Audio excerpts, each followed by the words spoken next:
Students, welcome back. We in the previous class were studying about nucleic acids. So nucleic acid basically are nothing but DNA and the RNA, that is deoxyribonucleic acid and the ribonucleic acid. So this was very first time being identified by Jonathan Mesher, and then we studied that it consists of two things, protein and nucleic acid. It consists of carbon, hydrogen, nitrogen, oxygen along with phosphorus inside it, and those are of two types, DNA and RNA. And basically it is linked, it is nothing but the chain of nucleotide. What does a single nucleotide consist of? A single nucleotide consists of three things, that is a pentose sugar. It has a sugar which is attached to a nitrogen base. The base could be purine nitrogenous base or it could be pyrimidine nitrogenous base, and the third thing is the phosphoric acid. Fine. So first of all we did see about the pentose sugar. Sugar कैसी हो सकती है? या तो वो होगी ribose sugar या तो वो होगी डीऑक्सीराइबोज शुगर. अगर वो डीएनए है तो डीएनए के अंदर ये वाली शुगर होगी डीऑक्सीराइबोज शुगर, जहाँ इस पोजीशन पे एक ऑक्सीजन कम होता है. वैसे ही हम बात करें राइबोज शुगर की, तो राइबोज शुगर की बात करें तो वही पोजीशन पे क्या होता है, एक ऑक्सीजन एडेड होता है. तो दैट इज राइबोज शुगर, और दूसरी होती है डीऑक्सीराइबोज शुगर. दूसरा क्या होता है, उसमें होता है बेसिस. तो वो बेसिस कौन से होते हैं? तो भाई नाइट्रोजनस बेस होते हैं. जब हम नाइट्रोजनस बेस की बात करते हैं तो वो दो तरह के होते हैं, पिरिमिडीन नाइट्रोजनस बेस और प्यूरिन नाइट्रोजनस बेस. जो पिरिमिडीन होती है वो सिंगल रिंग होती है, प्यूरिन दो तरह डबल रिंग में होती है. इसके एग्जाम्पल हैं पिरिमिडीन के cytosine, thymine and uracil, CTU. And on the contrary purine की बात करें तो एडिनाइन एंड ग्यूनाइन, AG, वो प्यूरिन है जो डबल रिंग में होती है. अब जब हम DNA की बात कर रहे हैं तो DNA के अंदर कौन कौन से बेस होते हैं? तो adenine, guanine, thymine and cytosine. Fine. DNA के अंदर यूरेसिल नहीं होता. वैसे ही RNA की जब हम बात करते हैं तो RNA के अंदर थाइमीन की जगह पे होता है यूरेसिल. तो वही चीज़ आपको याद रखनी है, एडिनाइन, ग्यूनाइन, थाइमाइन, साइटोसाइन, ये चारों के चारों प्रेजेंट होते हैं DNA में. और जब हम RNA की बात करते हैं तो RNA के अंदर ये जो T होता है वो रिप्लेस होके यूरेसिल होता है. क्या होता है? रिप्लेस होके. तो जैसे हमने ये स्ट्रक्चर देखा था, ACA GTC, AGTC in DNA and AGUC in RNA. The T is being replaced by U, that is the thymine is being replaced by uracil and what in the RNA. और उसके साथ ही साथ एक attach होता है तो phosphoric acid उसके साथ अटैच होता है. फाइन. तो हमने एक न्यूक्लियोटाइड का स्ट्रक्चर देखा था. बेसिकली क्या क्या होता है न्यूक्लियोटाइड के स्ट्रक्चर में? एक शुगर, फिर होती है एक नाइट्रोजनस बेस, और उसके साथ ही होता है एक फॉस्फेट. तो ये बन गई एक न्यूक्लियोटाइड. फाइन. तो वही चीज़ है, हम पहले आज की क्लास में पढ़ेंगे न्यूक्लियोसाइड और न्यूक्लियोटाइड. फाइन. बेसिकली ये डिफरेंस हमने देख लिया था लास्ट क्लास में. जब न्यूक्लियोसाइड की हम बात करते हैं, the compound which is form by the linkage of the purine and pyrimidine type of nitrogenous base with the pentose sugar. जब शुगर के साथ, क्या बात कर रहे थे हम, शुगर के साथ जब कोई नाइट्रोजन बेस, समझ लो एडिनाइन है या फिर ग्यूनाइन है या फिर थाइमाइन है, कोई भी एक nitrogenous base along with the sugar, ये दोनों मिला के जो बनता है उसे हम बोलेंगे न्यूक्लियोसाइड. और जब इसके साथ फॉस्फेट अटैच हो जाता है तब इस चीज़ को हम बोलेंगे न्यूक्लियोटाइड. तब उसको हम क्या बोलेंगे? न्यूक्लियोटाइड. फाइन. सो वही चीज़ बोली गई है मैंने. Ribose sugar is been linked with nitrogenous base, ribonucleoside is formed. जैसे कि समझ लो एक शुगर है. अब ये वाली जो शुगर है, ये समझ लो ये है राइबोज शुगर. कौन सी शुगर है? Ribose sugar. अब जब राइबोज शुगर के साथ कोई नाइट्रोजनस बेस अटैच होता है तो वो बन जाता है राइबो न्यूक्लियोसाइड. वैसे ही समझ लो वे डीऑक्सीराइबोज शुगर है, बराबर, सिर्फ डीऑक्सीराइबोज शुगर है और उसके साथ कोई बेस अटैच होता है तो उसे हम बोलेंगे डीऑक्सीराइबो न्यूक्लियोसाइड. फाइन. बट जब उसके साथ फॉस्फेट अटैच हो जाएगा तब हम उसको बोलेंगे डीऑक्सीराइबो न्यूक्लियोटाइड. वैसे ही हम उसको बोलेंगे राइबो न्यूक्लियोटाइड. फाइन. तो साइड क्या होता है? साइड मतलब में जिसमें फॉस्फेट नहीं होता, जिसमें सिर्फ होता है बेस और होती है शुगर. बेस और शुगर मिलके बनाता है न्यूक्लियोसाइड.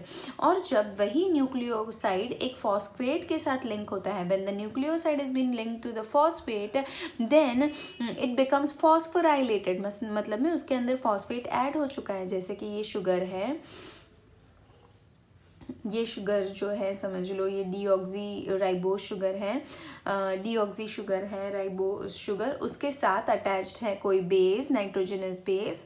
अब इसमें फॉस्फोराइलेशन होके फॉस्फेट ऐड होता है, तो ये क्या बन गया, अब ये बन गया एक न्यूक्लियोटाइड। क्या बन गया, न्यूक्लियोटाइड।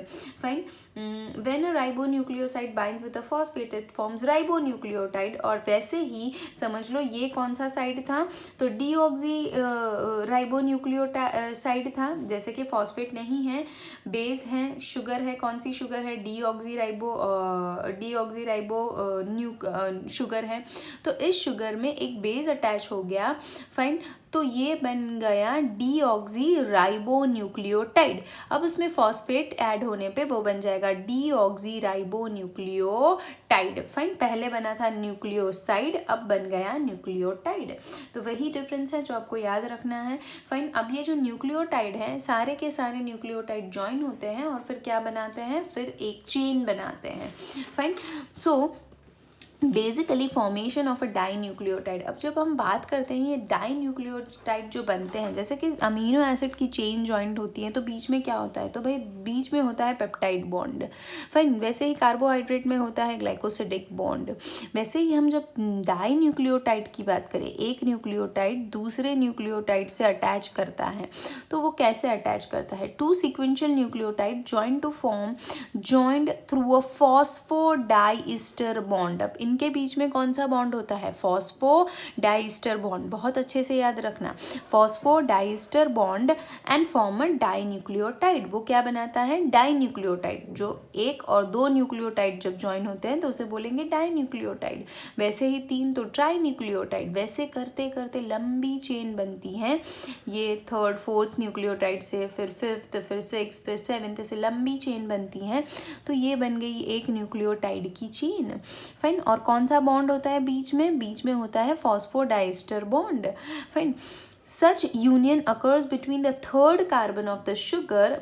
ये समझना बहुत ज़रूरी है, ये जो फॉस्फोडाइस्टर बॉन्ड होता है वो कहाँ बनता है basically, so it forms, this basically occurs between the third carbon of sugar, third carbon of the sugar. समझ लो, जैसे कि हमने इस डायग्राम में कोट किया है, for example this is the first carbon, second carbon, third carbon.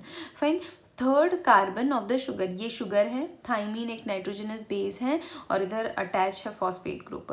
So basically it occurs between the third carbon of the sugar, first carbon, second carbon, third carbon of the sugar in one nucleotide and the fifth carbon of the sugar in the other nucleotide. अब ये जो phosphodiester bond होता है वो किन किन के बीच बनता है भाई, यस, थर्ड कार्बन और फिफ्थ कार्बन के बीच में। अब थर्ड कार्बन पहले न्यूक्लियोटाइड का और फिफ्थ कार्बन सेकेंड न्यूक्लियोटाइड का, उन दोनों के बीच में बॉन्डिंग होती है। जैसे कि समझना, yes, it occurs between the third carbon, yes, it occurs between the third carbon of the first sugar and the fifth carbon. जैसे कि फर्स्ट, सेकेंड, थर्ड, फोर्थ, और ये वाला जो है वो होता है फिफ्थ कार्बन, जो आप देख सकते हैं CH2।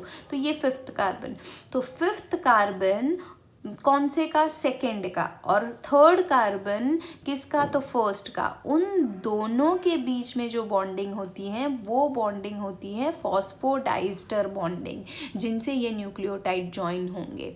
फाइन, अगर वापस आगे देखोगे तो वही चीज़ होती रहेगी, जैसे कि फर्स्ट, सेकेंड, थर्ड। अब इसके साथ यहाँ जो कार्बन है, यस, थर्ड कार्बन, और नेक्स्ट नीचे जो होगा, समझ लो नीचे जो शुगर होगी उसका फर्स्ट, सेकेंड, थर्ड, फोर्थ और फिफ्थ कार्बन।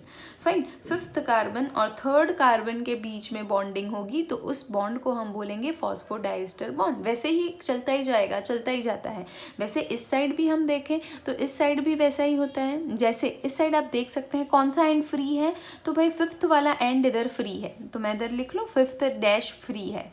फाइन, वैसे ही नीचे की तरफ आप देखोगे तो नीचे की तरफ लास्ट जो होगा, यस, वही चेन की हम बात करें तो उसमें थर्ड कार्बन फ्री होगा, जो लास्ट लास्ट न्यूक्लियोटाइड होगा उसमें थर्ड कार्बन फ्री होगा। तो लास्ट, जैसे कि इस तरफ मैंने लिखा है, आप देख सकते हैं कि फिफ्थ कार्बन फ्री है, तो मैंने लिखा है 5 वैसे ही जैसे नीचे जाओगे तो जो लास्ट न्यूक्लियोटाइड होगा उसमें ऐसे थर्ड जो कार्बन होगा वो फ्री होगा, समझ लो ये लास्ट वाला है, तो इसमें थर्ड कार्बन फ्री होगा, तो इस तरफ मैं लिख देती हूँ 3 तो आप देख सकते हैं इस तरफ लिखा गया है 5 और उसी चेन की जो एंडिंग है उधर लिखा गया है 3 कैन यू सी इट। तो वो क्यों लिखा गया है, क्योंकि 5 एंड खुला है और नीचे का जो कार्बन है उधर, नीचे का जो न्यूक्लियोटाइड है उसे थर्ड डैश एंड खुला है, थर्ड वाला कार्बन जो है वो ओपन है, खुला है, तो that is we write it as 5 to 3। Similarly इस सिचुएशन को देखो, ये ऑपोजिट सिचुएशन है, उसकी साइड वाली जो चेन है,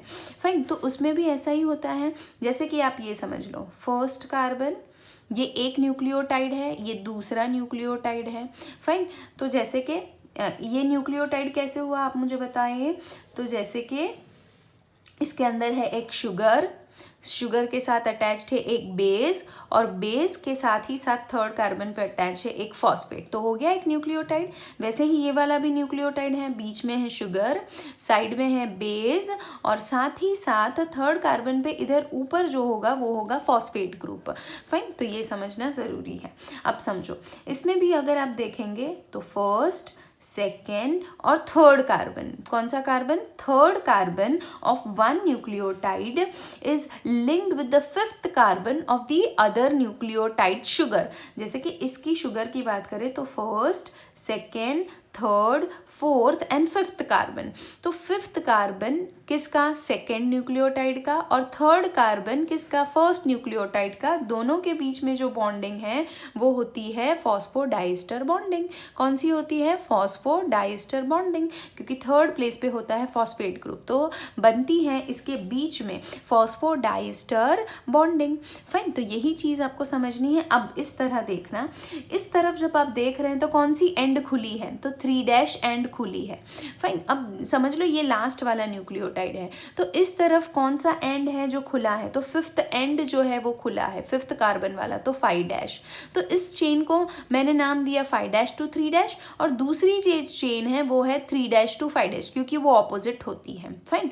तो यही सिचुएशन है, जैसे कि इस सिचुएशन को देखो 3 और उसकी सामने वाली एग्जैक्ट उसके सबसे लास्ट न्यूक्लियोटाइड जो आप देखोगे वो होगी 5। तो इसीलिए हम इनको नाम देते हैं 5 to 3, 3 to 5। क्यों, क्योंकि इसमें फिफ्थ कार्बन जो है वो ओपन है, इसमें जो थर्ड, उसी चेन में लास्ट वाली जो न्यूक्लियोटाइड है उधर थर्ड ग्रुप ओपन है, फाइन। तो वही चीज़ आपको समझनी है। अब क्या होता है, एक बार ये दोनों चेन फॉर्म हो गई, समझ लो ये एक चेन फॉर्म हो गई 5, फाइन, एक न्यूक्लियोटाइड, दूसरा न्यूक्लियोटाइड, तीसरा न्यूक्लियोटाइड, फोर्थ, फिफ्थ, बहुत सारे न्यूक्लियोटाइड, लास्ट में इधर एंड आया 3। वैसे ही ये एक चेन हो गई, वैसे ही दूसरी चेन ऑपोजिट डायरेक्शन में बनती है, एक न्यूक्लियोटाइड, दूसरा, तीसरा, फोर्थ, फिफ्थ एंड कंटिन्यूस। इस तरफ आ गई 5 एंड एक तरफ आ गई 3 एंड। अब 2 चेन तो बन गई, ये समझना, 2 चेन तो बन गई। अब ये 2 जो चेन है वो उनके कन्फर्मेशनल स्ट्रक्चर्स लेती है, डिफरेंट स्ट्रक्चर्स लेती है जो हम पढ़ेंगे, फाइन। अब यस, सो बेसिकली आपको पता होना चाहिए फॉस्फोडाइस्टर बॉन्डिंग कहाँ होती है, तो it forms between the third carbon of the sugar in the one nucleotide and the fifth carbon of the sugar in the other nucleotide, exactly next nucleotide, fine. when many nucleotide unites it forms a polynucleotide chain। जैसे बहुत सारे nucleotide इकट्ठा होंगे, joint होंगे, तो फिर वो बनेगी पॉलीन्यूक्लियोटाइड चेन, फाइन।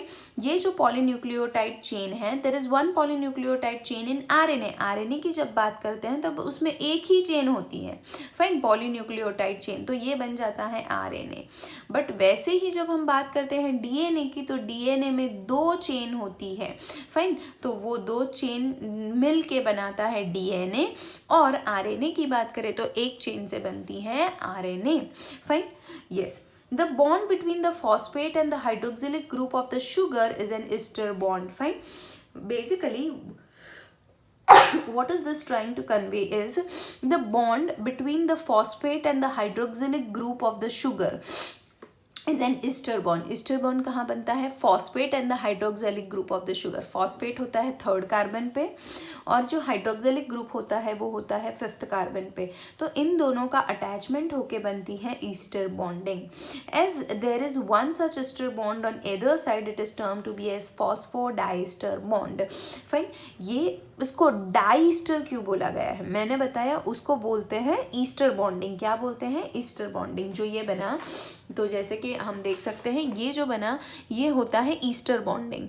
तो इसको फॉस्फोडाइस्टर क्यों बोलते हैं? Fine, phospho this is just ester bonding, but इसको डाइस्टर क्यों बोलते हैं? Because it is present on exactly opposite sides.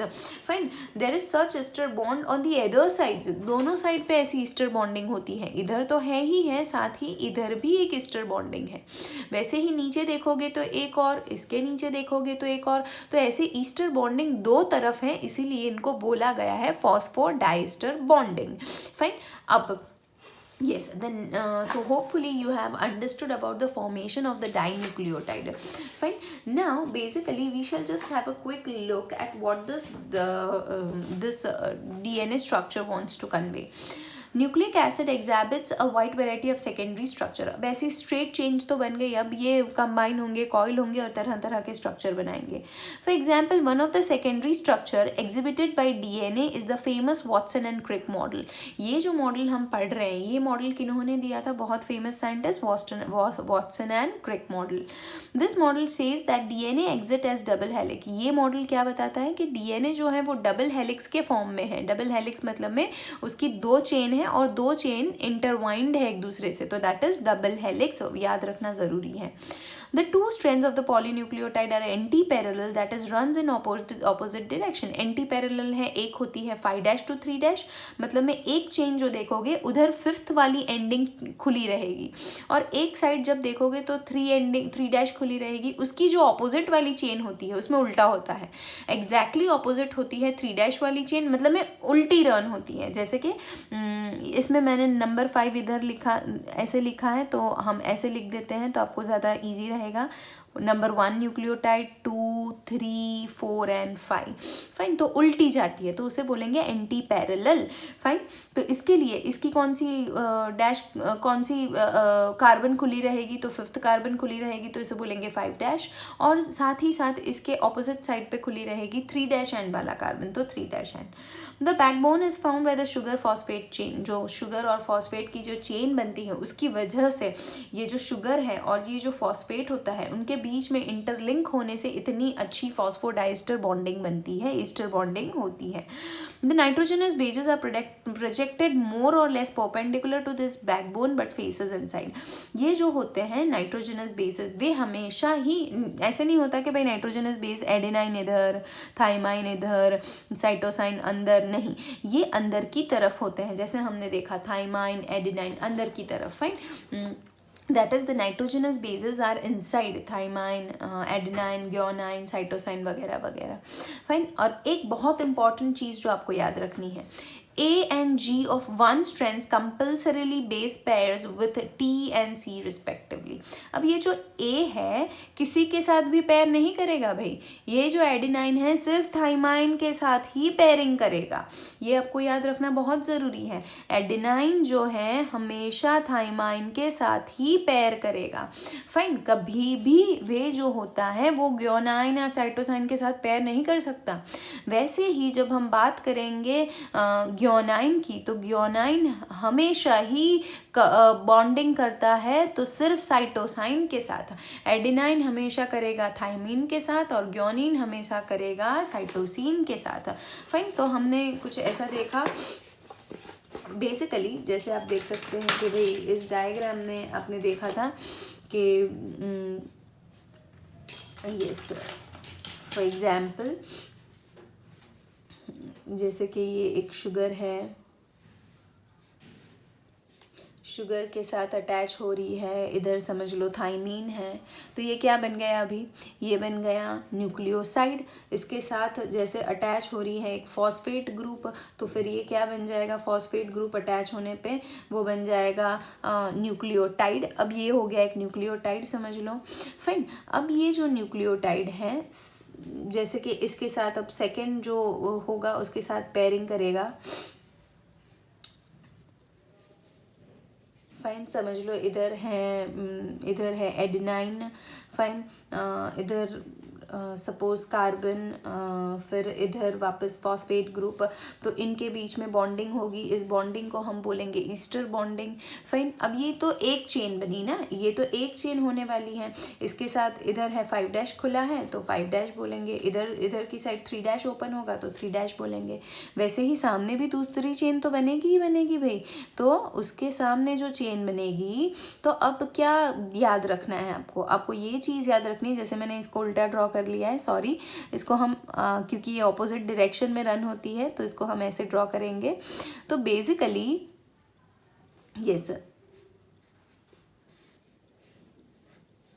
Basically जब हम इसकी बात करेंगे तो इधर जो ग्रुप अटैच होगा, कौन सा ग्रुप होगा भाई, कौन सा नाइट्रोजनस बेस होगा?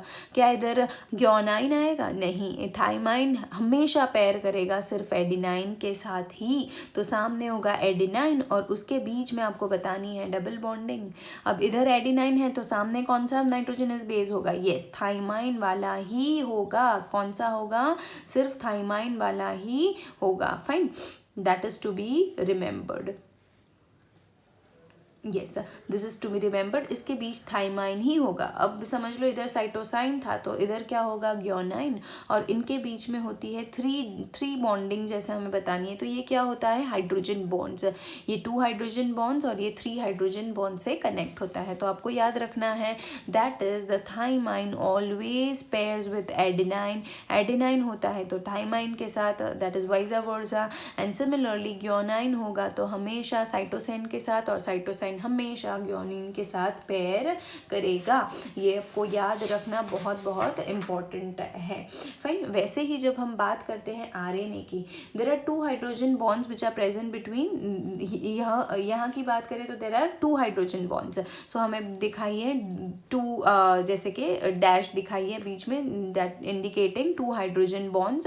और इनके बीच में बात करेंगे तो that is they have 3 hydrogen bonds between guanine and cytosine. Each strand appears like a helical staircase। कैसी दिखती है? एक एक स्ट्रैंड जैसे कि staircase हो, helical staircase हो, वैसी दिखती है। Fine, and each step of the adjacent is being represented by the pair of bases। जैसे कि ये इसके सामने exactly ऐसे पेयर होती है। फाइन, और उसके सामने ही बेसेस होते हैं। जैसे कि एडिनाइन हो गया तो इधर सामने होगा थाइमीन, थाइमीन है तो सामने होगा एडिनाइन, ग्योनिन है तो सामने होगा साइटोसाइन, वापस ग्योनिन है तो होगा साइटोसाइन। समझ लो यही। फाइन, ऐसे फिर बात कर लेते हैं, सपोज है साइटोसाइन तो सामने होगा ग्योनिन। फाइन, तो वैसे ही ये जो एक एक हैं वे ऐसे स्टेयर जैसे, जो नाइट्रोजनस बेसेस हैं वो जैसे कि एक एक स्टेप हो वैसा इंडिकेट करते हैं। ये हेलिकल स्टेयरकेस है समझ लो, और ये जो है एक एक स्टेयर्स बता रहे हो ऐसा। एडिनाइन होगी तो थाइमाइन, थाइमाइन होगा तो एडिनाइन, वैसे करके वे पेयर करते हैं। Fine, now this is all for today. We shall in the coming class understand some more few details related to DNA along with RNA. This is all for today. Thank you.